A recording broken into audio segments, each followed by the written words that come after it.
ഇതൊരു Swift Dzire ആട്ടോ. ഡിസയറിൻ്റെ പുതിയ മോഡൽ കാറാണ്. അപ്പോൾ ഇതിൽ വരുന്ന ഒരു ബേസ് റേഡിയോ സിസ്റ്റം ആട്ടോ. ഈ CD പ്ലെയറൊക്കെ വരുന്ന ഒരു പഴയ മോഡൽ സാധനമാണ്. അപ്പോൾ ഇതിലൊരു ഗ്രാവിറ്റി എന്ന് പറഞ്ഞ കമ്പനീൻ്റെ ഒരു LCD ഡിസ്പ്ലേ ഉള്ള ഒരു മ്യൂസിക് സിസ്റ്റം നമ്മൾ ഫിറ്റ് ചെയ്യാൻ പോകട്ടോ. അതാണ് ഈ സാധനം. അത്യാവശ്യം നല്ല റേറ്റും ഉണ്ട്, അതേപോലെ തന്നെ നല്ല ക്വാളിറ്റി ഉള്ളൊരു സാധനമാണിത്. ഇതിൻ്റെ മേലെ ഇതിന് ഫുൾ HD ഡിസ്പ്ലേ കാര്യങ്ങളൊക്കെ ഉണ്ട്. അതുപോലെ അതിന് ഇൻബിൽഡ് മെമ്മറി വരുന്നുണ്ട്. 32 GB ആയിട്ടും വരുന്നുണ്ട് ഇതിൻ്റെ മെമ്മറി. 2 GB റാമൊക്കെ ഉണ്ട്. അത്യാവശ്യം നല്ല പെട്ടെന്ന് റീഡാവുന്ന സംഭവമൊക്കെയാണ്. ഇതിൻ്റെ കൂടെ തന്നെ അതിൻ്റെ വാറണ്ടീൻ്റെ ബുക്ക് ഇങ്ങനത്തെ സംഭവങ്ങളൊക്കെ ഉണ്ട്. പിന്നെ അത് കണക്ട് ചെയ്യാനുള്ള അക്സസറീസ്, കുറേ കേബിള് കാര്യങ്ങളൊക്കെ വരുന്നുണ്ട്.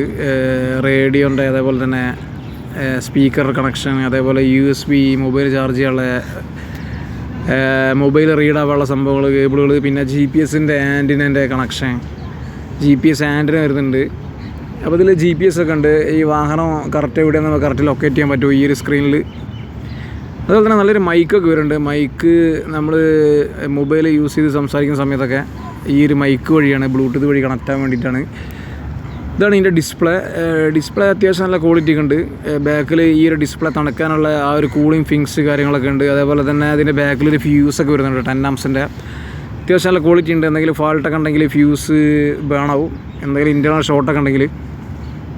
ഇത്ര LCD ഉപയോഗിക്കുന്ന വാഹനങ്ങളൊക്കെ മാക്സിമം നമ്മൾ AC ഇട്ട് ഉപയോഗിക്കണം. AC ഇട്ടിട്ടില്ലെങ്കിൽ ഈ ഒരു LCD ഡിസ്പ്ലേ കറക്റ്റ് തണുക്കൂല.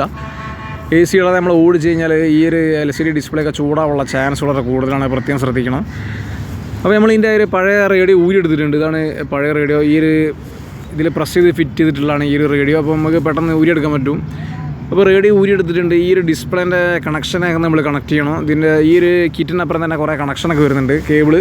അപ്പോൾ ആ കേബിളിൻ്റെ കണക്ഷൻ ഈ ഒരു പഴയ റേഡിയോൻ്റെ കണക്ഷനായിട്ട് നമ്മൾ കണക്ട് ചെയ്യിക്കണം. അതേപോലെ ഈ ഒരു മൈക്കിൻ്റെ വയറിങ്ങിൻ്റെ റൂട്ടിങ് ഒക്കെ ഇടണം. അതേപോലെ GPS-ൻ്റെ ആൻറ്റിന നമ്മൾ എവിടെയെങ്കിലും ഫിറ്റ് ചെയ്യണം. അതിൻ്റെ വയറിങ്ങിൻ്റെ കണക്ഷനൊക്കെ കറക്റ്റ് റൂട്ട് ചെയ്യണം. വയറിങ് നമ്മൾ ചെയ്യുന്ന സമയത്ത് കറക്റ്റ് റൂട്ട് ചെയ്യണം. അല്ലെങ്കിൽ ലക്ഷം ഡേഞ്ചറാണ്. എവിടെയെങ്കിലുമൊക്കെ ഉരഞ്ഞിട്ടൊക്കെ പൊട്ടാനുള്ള ചാൻസ് കൂടുതലാണ്. പ്രത്യേകം ശ്രദ്ധിക്കണം ഈ വയറൊക്കെ ഇൻസ്റ്റാൾ ചെയ്യുന്ന സമയത്ത്. ഈ LCDക്ക് ആവശ്യമുള്ള കേബിളുകളൊക്കെ ഈ കിറ്റിൻ്റെ കൂടെ തന്നെ വരുന്നുണ്ട്.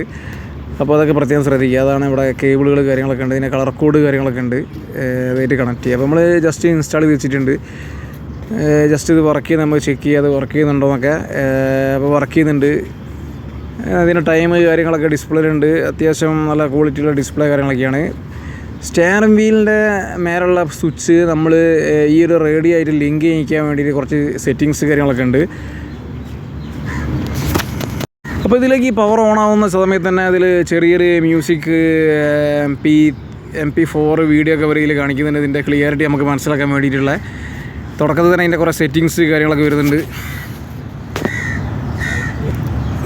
അപ്പോൾ ഇതിൻ്റെ കൂടെ തന്നെ ഒരു റിവേഴ്സ് ക്യാമറയും വരുന്നുണ്ട്. അപ്പോൾ ഞങ്ങൾ ഇതും കൂടി ഇൻസ്റ്റാൾ ചെയ്യാൻ പോവുകയാണ്. അപ്പോൾ ഈ ഒരു ബോക്സിനകത്ത് തന്നെ ഒരു ക്യാമറ, പിന്നെ അത് കണക്ട് ചെയ്യാനുള്ള കേബിൾ കാര്യങ്ങളൊക്കെ വരുന്നുണ്ട്. പിന്നെ അത് കൂടാതെ തന്നെ ഈ ഒരു ക്യാമറൻ്റെ ഡയമീറ്ററുള്ള ഒരു ഡ്രില്ലറും വരുന്നുണ്ട്. അപ്പോൾ ആ ഡ്രിൽ ബിറ്റ് ഉപയോഗിച്ചിട്ട് നമുക്ക് ബമ്പർ ഹോളാക്കാം. ഇവിടെ ഈ ക്യാമറയുടെ കണക്ഷൻ അവിടെ കാണുന്നത്. ക്യാമറയ്ക്ക് ഒരു പോസിറ്റീവും നെഗറ്റീവും പിന്നെ ഒരു സിഗ്നൽ വരുന്നൊരു വയറുണ്ട്.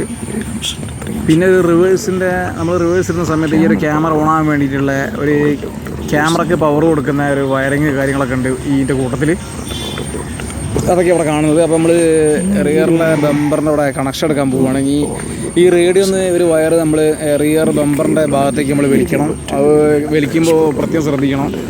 ആ സീറ്റിൻ്റെ ട്രാക്കിൻ്റെ ഉള്ളൊന്നും കുടുങ്ങാതെ നല്ല രീതിയിൽ വയർ വലിക്കണം. അല്ലെങ്കിൽ വയർ ഷോർട്ടായിട്ട് പ്രശ്നമുള്ള പ്രോബ്ലംസ് ഒക്കെ ഉണ്ട്. അപ്പോൾ പ്രത്യേകം ശ്രദ്ധിക്കുക. നമ്മൾ വാഹനത്തിനുള്ളിൽ കൂടെ വയർ വലിക്കുന്ന സമയത്തൊക്കെ കറക്റ്റ് ഇൻസുലേഷനൊക്കെ ചെയ്തിട്ട് ചെയ്യാം.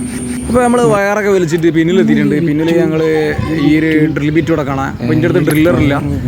അപ്പോൾ ഞാനൊരു പ്ലെയർ വെച്ചിട്ട് ഈ ഒരു ഡ്രിൽ ബിറ്റ് പിടിച്ചിട്ട് ചെറിയൊരു ഹോളാക്കിയിട്ടുണ്ട്. കറക്റ്റ് ഡയമീറ്ററിൽ കറക്റ്റ് സെൻട്രലായിട്ട് ഒരു വാഹനത്തിൻ്റെ. അപ്പോൾ അതിലാണ് നമ്മൾ ക്യാമറ ഫിക്സ് ചെയ്യാൻ പോകുന്നത്. അപ്പോൾ ക്യാമറ ഫിക്സ് ചെയ്ത് കഴിഞ്ഞാൽ ഇവിടെ വയറിങ്ങിൻ്റെ കണക്ഷൻ കൊടുക്കാനുണ്ട്. റിവേഴ്സിൽ നിന്ന് വരുന്ന ഒരു കണക്ഷൻ ഈ ഒരു ക്യാമറയായിട്ട് കണക്ട് ചെയ്യണം. അതേപോലെ തന്നെ ക്യാമറയ്ക്ക് ഒരു ഗ്രൗണ്ടും വരുന്നുണ്ട്. ഗ്രൗണ്ട് നമ്മൾ ഒരു ബ്ലാക്ക് ഗ്രൗണ്ട് കേബിളായിട്ട് കണക്ട് ചെയ്യിക്കണം. അതൊക്കെയാണ് ഇവിടുത്തെ ബാക്കിലുള്ള കാര്യങ്ങൾ. റേഡിയോയിലേക്ക് ഈ ക്യാമറയുടെ കണക്ഷൻ നമ്മൾ കണക്ട് ചെയ്തിട്ട് ഇനി നമ്മൾ റിവേഴ്സ് ഗിയർ ഇട്ടിട്ട് ഈ ഒരു ക്യാമറ വർക്ക് ചെയ്യുന്നുണ്ടോ നമ്മൾ ചെക്ക് ചെയ്യണം. ഈ ക്യാമറൻ്റെ ആംഗിളൊക്കെ നമ്മൾ കറക്റ്റ് ചെയ്ത് ഫിറ്റ് ചെയ്യാണ്ട്. പിന്നെ അത് കൂടാതെ ക്യാമറയ്ക്ക് ക്ലിയർ കുറവാണെങ്കിൽ ക്യാമറൻ്റെ ചില സെറ്റിങ്സൊക്കെ ഉണ്ട് ഈ റേഡിയോൻ്റെ അകത്തുണ്ട്. അതേപോലെ ഈ സ്റ്റിയറിംഗ് വീലിലായിട്ട് കണക്ട് ചെയ്യാനുള്ള നെറ്റ്വർക്ക് കുറച്ച് ഈ കണക്ഷനൊക്കെ ഉണ്ട്, സെറ്റിങ്സൊക്കെ ചെയ്യാണ്ട്. അപ്പോൾ ഈ വീഡിയോയുടെ വൈൻഡപ്പ് ചെയ്യണം. ഈ ഒരു വീഡിയോ ഇഷ്ടപ്പെട്ടാൽ ചാനൽ സബ്സ്ക്രൈബ് ചെയ്യുക. ഇത് കണ്ടിട്ട് ആരും ഫിറ്റ് ചെയ്യാൻ ട്രൈ ചെയ്ത്, കാരണം ഒരു സ്പെസിഫൈഡ് ആയിട്ടുള്ള മെക്കാനിക്കിനെ ഏൽപ്പിക്കണം.